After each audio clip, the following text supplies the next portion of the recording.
Assalamualaikum warahmatullahi wabarakatuh.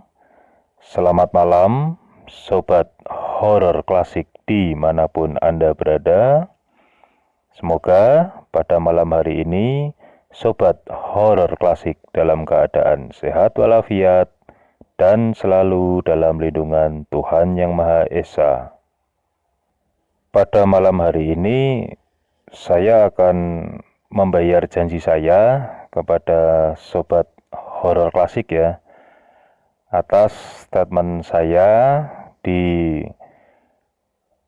salah satu cerita Super Cruiser Series ketika saya menceritakan kecelakaan yang menimpa motor salah satu anggota Super Cruiser. Namun, seperti biasa, sebelum saya memulai cerita pada malam hari ini, pertama-tama izinkan saya mengucapkan terima kasih kepada Sobat Horor Klasik yang telah berkunjung dan mendengarkan cerita-cerita yang ada di channel Horor Klasik. Tidak lupa, terima kasih sebanyak-banyaknya dan apresiasi setinggi-tingginya kepada subscriber yang telah bersedia untuk mengikuti dan mendapatkan cerita-cerita dari channel Horor Klasik. Jadi sebagaimana yang di edisi keberapa ya, saya lupa. Yang jelas di salah satu edisi Super Cruiser Series ya, yang kalau saya tidak salah berjudul Anggota Baru, memang di lokasi di mana adik teman saya mengalami kecelakaan ketika motornya terseret truk ya. Mungkin cerita lengkapnya bagi Sobat Horor Klasik yang belum mendengarkan ya, bisa mendengarkan di edisi Super Cruiser Series dengan judul Anggota Baru. Itu memang bisa dikatakan lokasi yang cukup rawan kecelakaan ya, karena memang di samping terletak di jalan Pantura yang cukup padat dengan lalu lalang kendaraan, dan tidak lepas juga dari kendaraan-kendaraan berat ya, semacam bus antar kota maupun truk-truk ekspedisi, termasuk truk kontainer yang berukuran besar. Lokasi dari makam tua yang sudah pernah saya sebutkan di cerita tersebut, itu kebetulan memang terletak di sebuah tikungan ya, dimana sebelah kirinya itu juga ada satu bukit yang penuh berisi makam. Kenapa bisa seperti itu? Konon dulu ketika pembangunan jalan Pantura Semarang ini ya, itu memang sejatinya jalan ini melintasi sebuah komplek makam tua ya, yang cukup luas. Namun karena memang tidak dimungkinkan untuk merubah rute jalan karena saking luasnya ya makam tersebut, akhirnya dilakukan pembongkaran pembongkaran makam dan memindahkan banyak sekali makam yang tadinya berada di komplek tersebut. Jadi bisa dikatakan jalan tersebut membelah makam, dan kebetulan di sisi seberang makam yang masih tersisa ini dibangunlah beberapa gedung kantor milik pemerintah, termasuk juga puskesmas. Dan memang ternyata ada beberapa makam yang tidak bisa dipindahkan ya, sehingga memang bukan hal aneh bagi masyarakat sekitar ketika berobat ke puskesmas. Di taman yang berada di dalam puskesmas ini terdapat beberapa makam yang memang bisa dikatakan berumur sudah sangat tua, seperti itu. Mungkin agak aneh memang pemandangan semacam itu. Namun bagi masyarakat yang tinggal ya di seputaran tempat tersebut ya memang sudah terbiasa dengan pemandangan semacam itu. Namun ada satu makam ya yang juga tidak bisa dipindah, yang menurut saya cukup menarik ya, karena makam ini terletak betul-betul di tengah jalan raya Pantura tersebut. Kenapa saya mengatakan menarik? Karena memang makam ini memang terletak tepat di tikungan yang bisa dikatakan cukup ekstrim ya, dan memang sering sekali terjadi kecelakaan di tempat tersebut. Dan memang mohon maaf ya, sudah menjadi semacam kebiasaan ya bagi masyarakat terutama masyarakat lama ya, di budaya Jawa utamanya, segala sesuatu ini selalu disangkut pautkan. Dan memang sering sekali suara-suara dari masyarakat yang mengkait-kaitkan terjadinya kecelakaan dengan keberadaan makam di tengah jalan tersebut.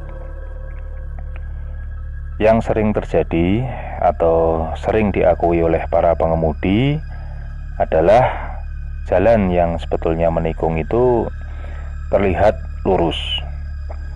Dan ini memang merupakan satu kondisi yang cukup membahayakan ya, karena bila kendaraan tersebut berjalan dari arah barat atau dari arah Jakarta menuju dalam kota Semarang, ketika akan masuk tikungan tersebut dan jalan terlihat lurus, maka kendaraan tersebut akan menyelonong masuk ke dalam sebuah lapangan milik satu sekolah. Kondisi ini tentunya sangat berbahaya ya, apalagi bila katakanlah di sekolahan tersebut sedang dilaksanakan upacara, atau mungkin siswa-siswa sedang berolahraga di lapangan, atau mungkin kegiatan apapun ya yang menggunakan lapangan sebagai tempatnya. Itu tentunya sangat berbahaya sekali, karena memang lapangan ini juga terletak di bawah jalan raya. Nah, hal yang sebaliknya, bila kendaraan berjalan dari arah kota Semarang menuju ke arah barat atau arah Jakarta, ketika akan memasuki tikungan tersebut dan jalan terlihat lurus, maka otomatis kendaraan akan menghantam pola jalan. Dan hal itu tentunya juga tidak kalah berbahaya. Saya bahkan pernah menyaksikan sendiri ya, kurang lebih di tahun 94 atau 95, saya sudah lupa. Saya melihat sendiri sebuah mobil pick up ya, di satu pagi ya, kurang lebih jam 6 pagi, itu dalam kondisi berdiri tegak. Artinya mobil ini kalau bahasa Jawanya jomplang ya, jadi bukan terbalik ya, tapi posisinya itu dia tegak berdiri bertumpu dengan baknya yang tutup baknya ya. Kalau sobat horor klasik tahu mobil pick up itu ya, itu kan bagian paling belakang itu pintu bak ya. Pintu itulah yang menempel di aspal, sementara bagian kabin dari mobil pick up ini menghadap ke langit. Itu sampai seperti itu karena menurut saksi mata ya, mobil pick up itu berjalan kencang dari arah kota menuju ke arah Jakarta dan tiba-tiba menabrak pola jalan hingga terpental,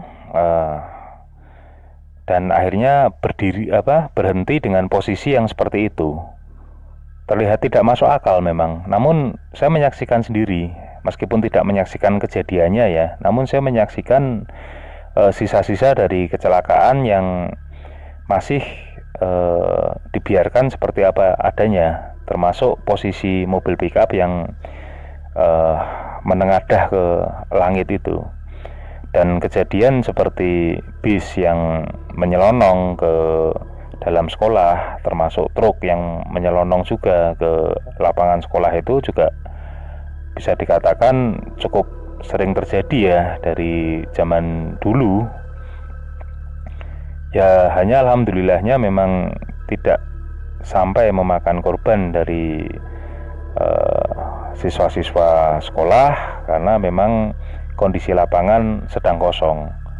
Pernah satu kali terjadi kecelakaan, sebuah bus dari Jakarta yang menyelonong ke lapangan ketika terjadi upacara. Namun alhamdulillah mungkin memang guru dan siswa ya di sekolah tersebut sudah bisa dikatakan memiliki tingkat antisipasi yang cukup tinggi, sehingga meskipun dalam keadaan upacara pun ketika mereka mendengar suara gemuruh dari atas, mereka spontan berlari menjauh dari lapangan. Dan memang kejadian itu cukup membuat mereka sedikit trauma ya, karena memang ketika di pagi hari sedang melakukan upacara di hari Senin, satu buah kendaraan besar yang tiba-tiba menyelonong itu hampir saja membuat murid dan guru celaka. Namun alhamdulillah memang guru dan murid sempat menghindar, dan lagi-lagi sang sopir mengaku bahwa dia merasa jalan yang dia lalui ini lurus, bukan menikung. Ketika didesak oleh pihak kepolisian, apakah sebetulnya sang sopir ini dalam kondisi mengantuk, dia menyatakan bahwa dia tidak mengantuk, karena memang beberapa kilometer ya, sekitar 2 atau 3 kilometer, kebetulan memang ada satu tempat pangkalan ya yang biasa digunakan oleh sopir-sopir truk utamanya untuk beristirahat. Si sopir ini menyatakan sudah sempat beristirahat di tempat tersebut selama 4 jam, dan sebetulnya setelah beristirahat 4 jam baru menyetir sekitar 3 atau 4 kilometer itu ya memang bisa dikatakan mustahil ya kalau dalam kondisi lelah atau mengantuk. Ya wallahu alam ya, namun memang menurut pengakuan para sopir yang mengalami kecelakaan di tempat itu, mereka rata-rata mengakui bahwa mereka melihat jalan yang mereka lalui ini bukan jalan menikung, namun merupakan jalanan yang lurus. Nah, kembali ke soal makam yang berada di tengah jalan itu ya. Karena memang semakin lama ini bisa dikatakan makin padat penduduk ya di sekitar itu, dan aktivitas penduduk utamanya yang menyeberang jalan ini cukup banyak. Kadang-kadang ketika jam-jam sibuk ya, entah jam pagi pada saat orang akan melakukan aktivitas, atau ketika sore hari orang akan pulang ke rumah masing-masing, jumlah penyeberang ini bisa dikatakan kadang-kadang melebihi kapasitas pulau jalan ya. Nah, sehingga makam yang memang lokasinya tepat berada di pulau jalan itu sering terinjak-injak. Hal itu yang akhirnya membuat pemerintah setempat ya ini berinisiatif untuk memindahkan makam yang ada di tengah jalan tersebut. Namun rupanya memang proses pemindahan makam ini tidak semudah yang dibayangkan ya. Karena beberapa kali alat-alat yang digunakan oleh para pekerja untuk sekedar menghancurkan patok saja tidak mampu. Bahkan ketika salah satu pekerja ini berusaha menggunakan bor yang besar ya, yang biasanya harus dipegang oleh 2 orang itu mata bor saja tidak mampu untuk menembus patok yang berbentuk seperti gada ya, atau seperti tongkat yang dibawa oleh patih-patih kerajaan zaman dulu ya, seperti itu saja juga tidak mampu. Dan bahkan salah satu pekerja ini nyaris kehilangan ibu jari kaki, karena ketika sedang berusaha mengebor untuk menghancurkan patok makam tua tersebut, mata bor tiba-tiba meleset dan menghantam sepatu pekerja tersebut. Sepatu yang digunakan tentunya bukan sepatu sembarangan ya, namun sepatu safety yang memang pada umumnya ya di bagian ujung sepatu ini memiliki bahan dari besi. Itu pun hancur besinya, hingga sepatunya ini bisa dikatakan berlubang ya, menganga. Dan nyaris mata bor yang sedang berputar itu menghantam ibu jari kakinya. Namun alhamdulillah dia masih selamat ya, pekerja itu, karena ketika meleset itu pada akhirnya para pekerja ya yang memegang bor itu berjumlah 2 orang akhirnya bisa mengendalikan gerakan liar dari bor. Nah, pada akhirnya memang usaha untuk memindahkan makam itu tidak ada yang berhasil ya, sehingga makam tersebut dibiarkan dalam kondisi apa adanya. Ada salah satu kejadian yang menurut saya juga tidak bisa diterima oleh nalar manusia ya, ketika sebuah kendaraan berat kecelakaan naik ke atas polo jalan itu dan menghantam salah satu patok dari makam tua tersebut. Dari logika kacamata manusia ya, patok yang berumur sudah cukup tua, bukan cukup tua lagi ya, tapi bisa dikatakan sudah sangat tua ya, dihantam oleh sebuah kendaraan berat dengan kecepatan yang cukup tinggi, namun ternyata patok tersebut tetap saja tegak.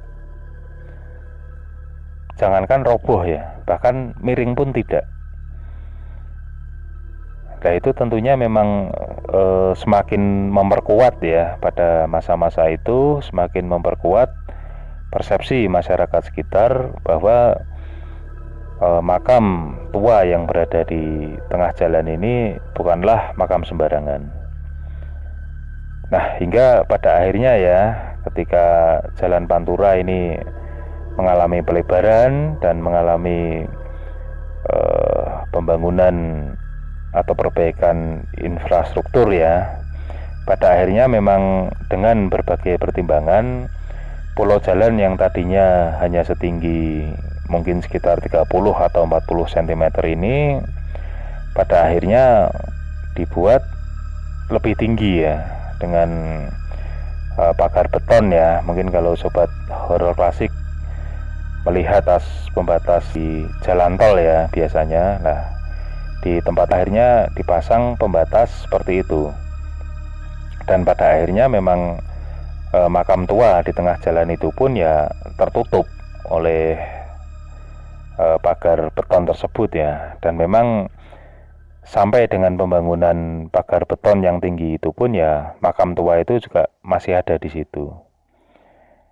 Nah, salah satu pengalaman ya yang kebetulan memang saya alami sendiri dengan tikungan tersebut, itu memang saya pernah mengalami sendiri ketika jalan menikung itu di mata saya terlihat lurus. Namun alhamdulillah ya, saya masih dilindungi oleh Yang Maha Kuasa. Tepat ketika roda depan motor saya hampir menghantam polo jalan, saya tiba-tiba seperti tersadar bahwa mata saya ini seakan-akan kembali disadarkan melihat keadaan jalan yang sesungguhnya, bahwa jalan ini menikung dan bisa jadi ya, bila saya telat sedikit saja untuk membanting setir saya ke arah kiri, mungkin ban depan motor saya akan menghantam polo jalan, dan tentunya itu akan berakibat sangat fatal ya, karena memang waktu itu saya berjalan dengan kecepatan yang cukup tinggi. Nah, itu memang beberapa kejadian ya yang dulu menghiasi tikungan di mana ada satu buah makam tua yang terletak di tengah jalan, tepatnya di pulau jalan. Dan cerita atau kejadian-kejadian semacam ini dulu cukup ramai ya di tahun 90-an. Bahkan di tahun-tahun sekarang pun juga bisa dikatakan masih sering terjadi ya kecelakaan di area tersebut, meskipun tidak sebanyak tahun-tahun dulu.